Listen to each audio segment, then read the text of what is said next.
আচ্ছা, এখন ঠিক এই যে এই জিনিসগুলোই তোমাকে যদি আর একটু ঘুরিয়ে দেয় তাহলেও তুমি তখন পারবা। যেমন তোমাকে যদি বলে, দেখো ধরো একটা অঙ্ক দেয়া হলো এরকম যে m square plus 1/m² equal to হলে প্রমাণ করো m ইকুয়াল 1। দেখো তাহলে মনে রাখবা যে এইখানটাতে 2 থাকা লাগবে আর এইখানে প্লাস থাকা লাগবে। ঠিক আছে, এইখানটাতে প্লাস থাকা লাগবে আর এইখানটাতে 2 থাকা লাগবে। তাহলে সবসময় যে চলকটা দেয়া থাকবে তার মান 1 হবে। আচ্ছা, তা ঠিক আছে। আচ্ছা, তাহলে দেওয়া আছে কথাটা লিখবো, আমি এখানে লিখলাম না, একটু যেহেতু আগে লিখেছি তো তোমরা এমনিতেই বুঝতে পারবা। আচ্ছা, তাহলে এখন আমি এরপরের লাইন কি লিখব, যে এরপরের লাইনে বা m² লসাগু নিব, তাই না? তাহলে m² আর m² গুণ করলে m⁴ প্লাস 1 ইকুয়াল 2। তাহলে বা m⁴ plus 1 equal to m², বা m⁴ minus 2m² plus 1 equal 0,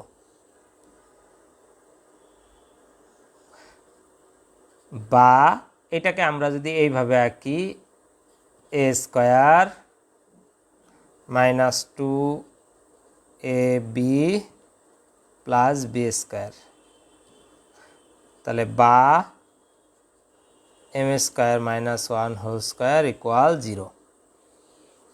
এখন বা m² মাইনাস 1 ইকুয়াল √0, বা m² ইকুয়াল 1, বা m ইকুয়াল √1, অতএব m ইকুয়াল 1। ঠিক আছে?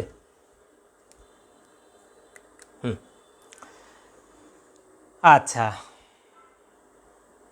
দেখো তাহলে কি করলাম, এই সেম কাহিনী এর আগের অঙ্ক যা করা হয়েছে এখানেও একই কথা প্রযোজ্য, তাই না? কি করা হলো, দেখো প্রথমে লসাগু নেওয়া হলো, m আর m² গুণ করলে m⁴ প্লাস 1 এটা, তারপরে কি আর গুণ করলাম, এটা এইদিকে 1 আছে এটা, আর এই দুটা গুণ করে এটা।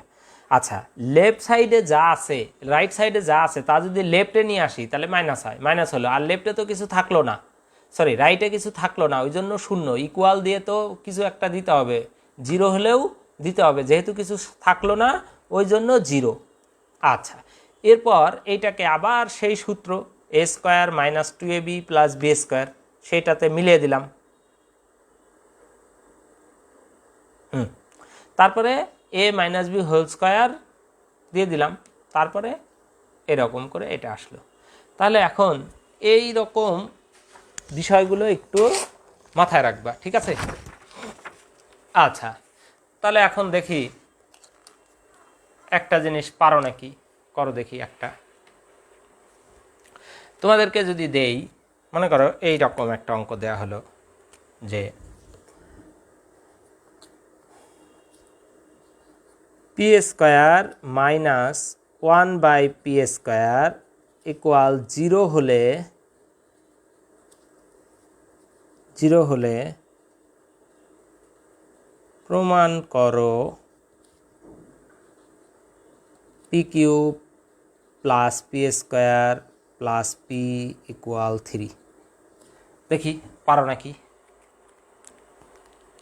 অল্প সামান্য একটু মানে ঘুরিয়ে দিয়েছি।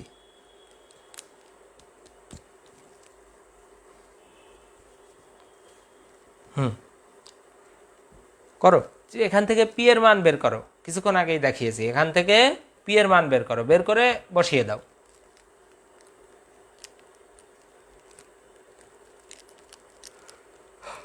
শুনো, এই যে তোমরা কেউ কেউ লিখো স্যার আর একবার বুঝান, কেউ বুঝিনি, শুনো এগুলো কমেন্ট না দরকার নাই, তুমি চুপচাপ বসে থাকবা, এমনি একই টপিক কম করেও 10 বার করাবো, ঠিক আছে? তারপরেও যদি না বুঝো আবার ভিডিও দেখবা, প্রথম থেকে আবার দেখবা, তখন একই জিনিস বুঝাইতেই থাকবো, সমস্যা নাই। অতএব প্রথমবারেই তুমি সব কিছু বুঝবা এটা আমি মানে ধরে নেই না, যে তোমার বুঝতে তোমার দেরি লাগবে, এই জন্য অনেকগুলো করাবো।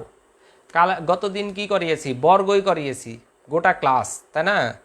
তো যে বুঝে ও তো ওকে তো দুইটা লিখতে দিলেই ওই সব পারতো, কিন্তু এতগুলো কেন করানো হলো, যাতে সবাই জিনিসটা ক্লিয়ার হয়। তো এই যে এখন যা করাচ্ছি এটাও অনেক প্র্যাকটিস করাবো।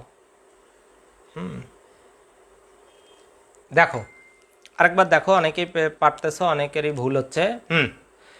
দেখো প্রথম কথা হলো এইটাকে, এটা দেয়া আছে তাই না, দেওয়া প্রথমে আমাদেরকে লিখতে হবে দেওয়া আছে,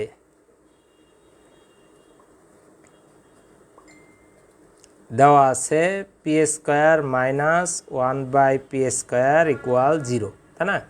তাহলে আমরা প্রথমে কি লসাগু নিব, লসাগু কি পি স্কোয়ার, তাহলে এটা হবে p⁴ মাইনাস 1 ইকুয়াল 0/1। এটা লিখাই লাগবে এমন না, আমি বুঝানোর জন্য লিখতেছি। অনেকে করবে কি, এই 0 থাকার কারণে এটার সাথে 0 গুণ দিয়ে দিবে, কিন্তু তা তো না, এটার সাথে এই 1টা গুণ হবে, এই জন্য p⁴ মাইনাস 1 আর এই পি স্কোয়ার আর 0 গুণ হয়ে 0, তাহলে বা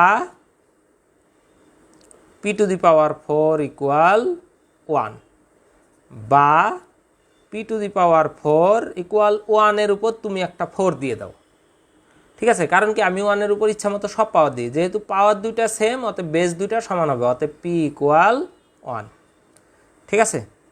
এটা আমরা পেয়ে গেলাম। আচ্ছা, এরপরে লিখবা এখন লেফট হ্যান্ড সাইড, মানে এই যে যেটা তোমাকে প্রুভ করতে বলছে, তাহলে তুমি p³ plus P square plus P, তাহলে এখন পি এর মান কত, 1³ প্লাস 1 স্কোয়ার প্লাস 1, তাহলে 1 plus 1 plus 1 equal 3 equal right side, prove. ঠিক আছে? আচ্ছা, বোঝা যাচ্ছে? আচ্ছা, সহজ জিনিস একবার শিখলে, বললাম তো এগুলো একবার শিখতে হবে, এই যখন শেখাচ্ছি তখনই তোমার কাছে মানে ঝামেলা মনে হবে, তারপরে আর কোনোদিনও আটকাবে না, যে কোনোটা দিলেই পারবা।